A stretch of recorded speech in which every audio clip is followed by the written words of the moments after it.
1월 11일 창세기 30장 25절부터 43절 말씀입니다. 라헬이 요셉을 낳았을 때에 야곱이 라반에게 이르되 나를 보내어 내 고향 나의 땅으로 가게 하시되 내가 외삼촌에게서 일하고 얻은 처자를 내게 주시어 나로 가게 하소서. 내가 외삼촌에게 한 일은 외삼촌이 아시나이다. 라반이 그에게 이르되 여호와께서 너로 말미암아 내게 복 주신 줄을 내가 깨달았노니 내가 나를 사랑스럽게 여기거든 그대로 있으라. 또 이르되 내 품삯을 정하라. 내가 그것을 주리라. 야곱이 그에게 이르되 내가 어떻게 외삼촌을 섬겼는지 어떻게 외삼촌의 가축을 쳤는지 외삼촌이 아시나이다. 내가 오기 전에는 외삼촌의 소유가 적더니 번성하여 때를 이루었으니 내 발이 이르는 곳마다 여호와께서 외삼촌에게 복을 주셨나이다. 그러나 나는 언제나 내 집을 세우리이까. 라반이 이르되 내가 무엇으로 내게 주랴. 야곱이 이르되 외삼촌께서 내게 아무것도 주시지 않아도 나를 위하여 이 일을 행하시면 내가 다시 외삼촌의 양떼를 먹이고 지키리이다. 오늘 내가 외삼촌의 양떼에 두루 다니며 그 양 중에 아롱진 것과 점 있는 것과 검은 것을 가려내며 또 염소 중에 점 있는 것과 아롱진 것을 가려내리니 이 같은 것이 내 품삯이 되리이다.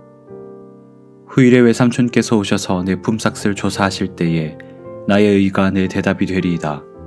내게 혹시 염소 중 아롱지지 아니한 것이나 점이 없는 것이나 양 중에 검지 아니한 것이 있거든 다 도둑질한 것으로 인정하소서.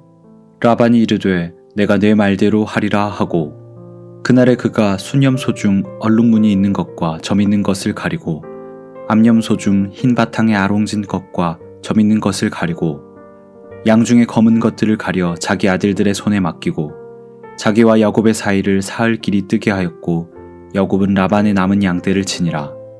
야곱이 버드나무와 살구나무와 신풍나무의 푸른 가지를 가져다가 그것들의 껍질을 벗겨 흰 무늬를 내고 그 껍질 벗긴 가지를 양떼가 와서 먹는 개천의 물 구유에 세워 양떼를 향하게 하매 그 떼가 물을 먹으러 올 때에 새끼를 베니 가지 앞에서 새끼를 뱀으로 얼룩얼룩한 것과 점이 있고 아롱진 것을 낳은지라.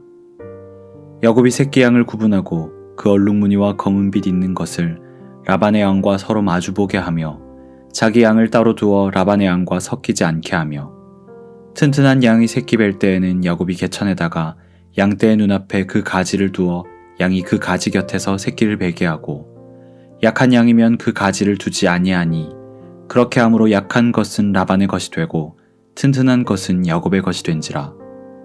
이에 그 사람이 매우 번창하여 양떼와 노비와 낙타와 나귀가 많았더라.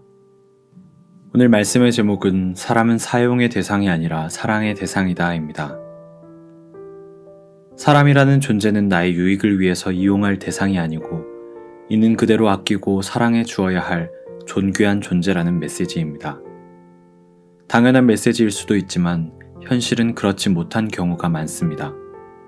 오늘 본문의 야곱이 울분을 토하는데 라반이 자신을 이용하기만 한다고 여겼기 때문입니다.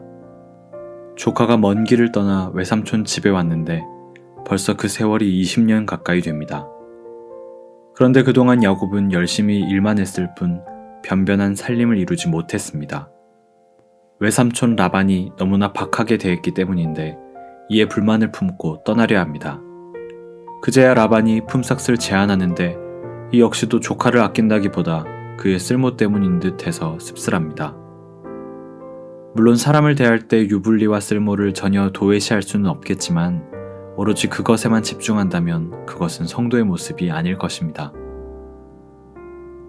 이 말씀이 우리에게 던지는 권면은 무엇일까요? 먼저 성찰이 필요합니다. 우리도 혹 사람을 그렇게 대하지는 않았는지 돌아봅시다. 직장에서나 교회에서나 가정에서 사람을 대할 때 그 사람 자체에 대한 존중 없이 너무 유익만 따지는 것이 아닌지, 둘이 완전히 분리될 수는 없겠지만 성도의 품위는 적어도 사람 자체의 소중함을 볼 줄 알아야 합니다. 둘째로 결단이 필요합니다. 사람은 참 소중한 존재입니다. 하나님이 선포하시기를 사람은 하나님의 형상이라고 말씀하셨습니다. 심지어 사람을 해치는 자는 하나님 자신을 해치는 것으로 간주하겠다고 말씀하셨습니다. 그만큼 하나님이 사람을 아끼십니다. 우리도 그렇게 가까이 있는 사람부터 이용의 대상이 아니라 사랑의 대상으로 따뜻하게 대할 수 있기를 바랍니다. 사람은 사용의 대상이 아니라 사랑의 대상이다. 이 말씀이 우리 삶에 임하기를 간절히 소망합니다.